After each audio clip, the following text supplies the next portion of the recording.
Next topic है हमारा phasor. फेज़र्स representation में हमको पढ़ना है। फेज़र्स क्या होते हैं जनरली?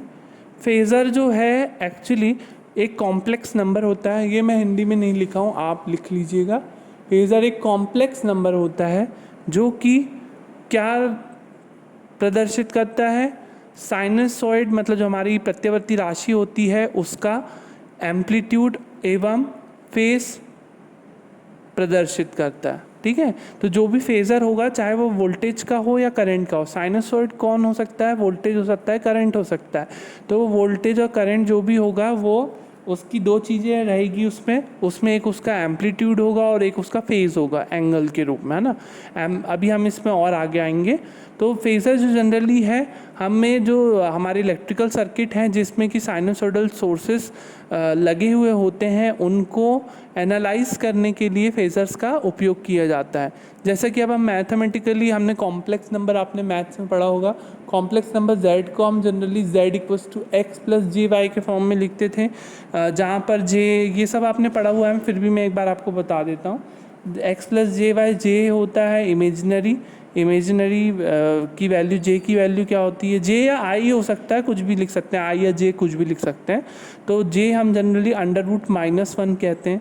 यहाँ पे जो x होता है वो रियल पार्ट होता है कॉम्प्लेक्स नंबर का, और y जो होता है वो इमेजिनरी पार्ट। मतलब x रियल एक्सिस, मतलब ये वाली एक्सिस होती है हमारी रियल एक्सिस, ये वाली एक्सिस होती है इमेजिनरी एक्सिस। रियल एक्सिस हमारी x एक्सिस कहलाती है और इमेजिनरी एक्सिस हमारी y एक्सिस कहलाती है। तो इमेजिनरी एक्सिस हम j के फॉर्म में रिप्रेजेंट करेंगे और रियल एक्सिस हम नंबर्स के फॉर्म में रिप्रेजेंट करेंगे। तो कॉम्प्लेक्स नंबर जो है हमारा दो पार्ट होंगे, इसमें एक रियल पार्ट और एक इमेजिनरी पार्ट। और कॉम्प्लेक्स नंबर z को हम जनरली किस रूप में लिखते हैं? z इक्वल्स टू हम लिखते हैं r angle phi equals to r e की power j phi exponential to the power j phi. यहाँ पे r क्या है? r मैग्नीट्यूड है z1 का, सॉरी नॉट z1, r जो है मैग्नीट्यूड है z का। मतलब z जो हमारा कॉम्प्लेक्स नंबर है उसको अगर हम चाहें तो दो रूप में लिख सकते हैं। हम लिख सकते हैं उसको r एंगल फाई के रूप में भी या r e की पावर j फाई के रूप में भी। ये अलग अलग फॉर्म है, हम इसमें धीरे से आते हैं अभी आगे। तो कॉम्प्लेक्स नंबर को हम इस प्रकार से रिप्रेजेंट कर सकते हैं, z को x प्लस जे वाई के रूप में भी और r एंगल फाई के रूप में भी और r e की पावर j फाई के रूप में भी। तो ये जो हम लिख रहे हैं z equals to r angle phi, r यहाँ पे क्या है? मैग्नीट्यूड है, और फाई जो है फेज़ है किसका? z का। r मैग्नीट्यूड और फाई फेस है z का।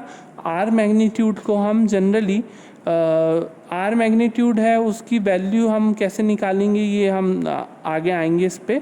और इसके बाद जो ये हमने तीनों चीज़ें लिखी हैं, ये कॉम्प्लेक्स नंबर के तीन फॉर्म है ना। कॉम्प्लेक्स नंबर के तीन फॉर्म, मतलब z इक्वल्स टू जो x प्लस जे वाई है वो हमारा रेक्टेंगुलर फॉर्म है, z इक्वल्स टू हमारा r एंगल फाई है वो हमारा पोलर फॉर्म है मैग्नीट्यूड और एंगल के रूप में जो लिखा हमने, और z इक्वल्स टू हमने r e की पावर j फाई लिखा है वो हमारा एक्सपोनेंशियल फॉर्म है। तो हमारे तीन फॉर्म है यहाँ पे जनरली, तीनों फॉर्म हम अलग अलग तरीके से यूज़ करते हैं हमारे फेज़र्स को जब एक से ज़्यादा फेज़र्स हों तो उनको और एक ही फेज़र्स को जनरली रिप्रेजेंट करने के लिए हम तीन फॉर्म यूज़ कर सकते हैं, क्योंकि हमारा फेज़र क्या है? जनरली कॉम्प्लेक्स नंबर, और कॉम्प्लेक्स नंबर को हम इन तीन फॉर्म में रिप्रेजेंट कर सकते हैं, इसलिए हमें ये तीन फॉर्म पढ़ते हैं। अब जैसे कि हमने लिखा था r मैग्नीट्यूड है z का, r मैग्नीट्यूड है जो z का, उसको हम लिखेंगे √x² प्लस y², मतलब x और y की जो भी वैल्यू होगी उसकी अंडर रूट हम x² प्लस y² करेंगे तो हमारा r मैग्नीट्यूड आ जाएगा। पाई की वैल्यू निकालना है तो पाई इक्वल्स टू हम लिखते हैं tan इनवर्स y/x, मतलब imaginary axis component upon real axis component. अब x इक्वल्स टू यहाँ पर x इक्वल्स टू जो है r cos फाई के बराबर और y equals to r sin phi के बराबर। कैसे लिखा? अब हमने ये चीज़ हम इससे समझ सकते हैं। ये है हमारी x एक्सिस और ये है हमारी y एक्सिस। तो x एक्सिस और y एक्सिस हमारी है यहाँ पर। तो जो r मैग्नीट्यूड है वो क्या है? इसका रिजल्टेंट है ना, ये x एक्सिस है और ये y एक्सिस है। तो इन दोनों का रिजल्टेंट क्या कहलाता है? ये हाइपोटेनस है ना। एक ट्रायंगल बन रहा है हमारा, है ना, और ये एंगल क्या कहलाता है, फाई। फाई रियल एक्सिस से लेके हमारे मैग्नीट्यूड एक्सिस में जो एंगल बनता है वो हमारा फाई होता है, that is face of Z, है ना। तो ये जो हमारा जेड जो है, ये जो आर के फॉर्म में लिखे हैं हमारे, जनरली ये जेड है, under root of x square plus y square. हम इसको हमने आर, इसका मैग्नीट्यूड लिया है और एंगल हमने उसका फाई लिया है। तो आर मैग्नीट्यूड को हम under root of x square plus y square लिख सकते हैं, क्योंकि हाइपोटेनस है तो पाइथागोरस थ्योरम के थ्रू आर की वैल्यू हम लिख सकते हैं under root x square plus y square. Phi की वैल्यू हम क्या लिख सकते हैं, phi equals to tan inverse by by x. आप टेन थीटा पढ़ा होगा आपने, टेन थीटा इक्वल्स टू होता था परपेंडिकुलर अपॉन बेस। परपेंडिकुलर क्या है, वाई, और बेस क्या है हमारा एक्स, तो phi equals to tan inverse y by x. इसी प्रकार से हम कॉस फाई साइन फाई को भी लिख सकते हैं। कॉस फाई क्या होता है, कॉस फाई होता है बेस अपॉन हाइपोटेनस। बेस क्या है एक्स, हाइपोटेनस क्या है आर, तो x upon r equals to cos phi. X upon r equals to cos phi, तो हम एक्स इक्वल्स टू लिख सकते हैं आर कॉस फाई। इसी प्रकार से वाई निकालने के लिए हमने क्या लिया, साइन फाई, जिसमें हम वाई की वैल्यू निकाल सकते हैं, जिसमें हम एक्स की वैल्यू और जिसमें हम आर की। आर हमने लिख लिया under root x square plus y square, phi हमने लिख लिया tan inverse y by x. अब हम एक्स को लिखना है तो एक्स हम लिख सकते हैं आर कॉस फाई, और वाई इक्वल्स टू हम लिख सकते हैं साइन। अगर हम ट्रिग्नोमेट्रिक रेशियो लें, साइन होता है परपेंडिकुलर अपॉन हाइपोटेनस। परपेंडिकुलर क्या हमारा वाई, हाइपोटेनस क्या हमारा आर, तो वाई इक्वल्स टू हो जाएगा आर साइन फाई। तो x equals to this, y equals to this. तो हम जनरली इस तरीके से रेक्टेंगुलर से पोलर और पोलर से रेक्टेंगुलर इस फॉर्म से हम रिप्रेजेंट कर सकते हैं। सपोज हमारे पास r की वैल्यू है और फाई की वैल्यू है, ठीक है, और हमें बोलना है इसको x प्लस जे वाई के फॉर्म में लिखो, तो हम कैसे लिखेंगे, x equals to r cos phi, r की वैल्यू भी हमारे पास और फाई की वैल्यू भी है, तो यहाँ से x की वैल्यू हो जाएगी और यहाँ से y की वैल्यू हो जाएगी, तो हम x प्लस जे वाई के फॉर्म में लिख देंगे।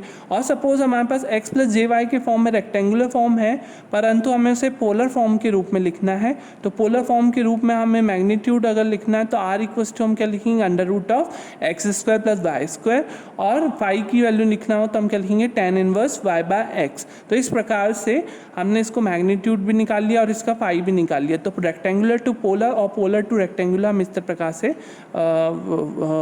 एक दूसरे में ट्रांसफॉर्म कर सकते हैं। तो z equals to x plus j y equals to r angle phi.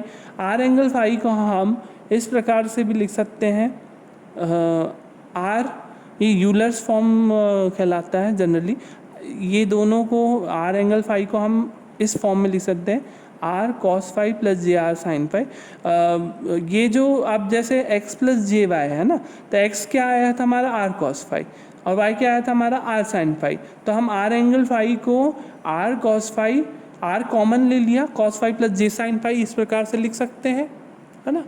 तो इस प्रकार से हमने इसको लिख लिया। अब यहाँ पर Z equals to x1 plus, अब यहाँ पर हमने क्या किया, देखो यहाँ पे अब हमने ये पोलर, अभी हम एक्सपोनेंशियल फॉर्म पे भी आएंगे धीरे से, परंतु अभी ये देखें, जब Z1, अब यहाँ पे Z1 Z2 लिया है, Z1 Z2 लिया मतलब दो हमने फेजर्स लिए, एक Z1 और एक Z2।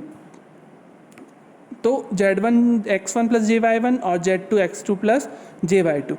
हालांकि हमने ये दो क्वांटिटी क्यों ले रहे हैं, हम इसमें अब जोड़ना, घटाना, मल्टीप्लाई करना, गुणा करना, है ना, ये सब काम करेंगे। तो इसलिए हमने दो चीज़, और ये किन्हीं भी दो चीज़ के बीच में होता है, जैसे दो नंबर का मल्टीप्लिकेशन होता है, दो नंबर का एडिशन, वैसे दो फेजर क्वांटिटी का भी एडिशन, सब्ट्रैक्शन, मल्टीप्लिकेशन होगा। तो Z1 equals to x1 plus j y one equals to R1 angle phi one, ये है हमारा रेक्टेंगुलर फॉर्म और ये है हमारा पोलर फॉर्म। और Z2 इक्वल्स टू है x2 plus j y two equals to R2 angle phi two. तो हमारी यहाँ पर क्या हो गई, फेजर क्वांटिटीज़।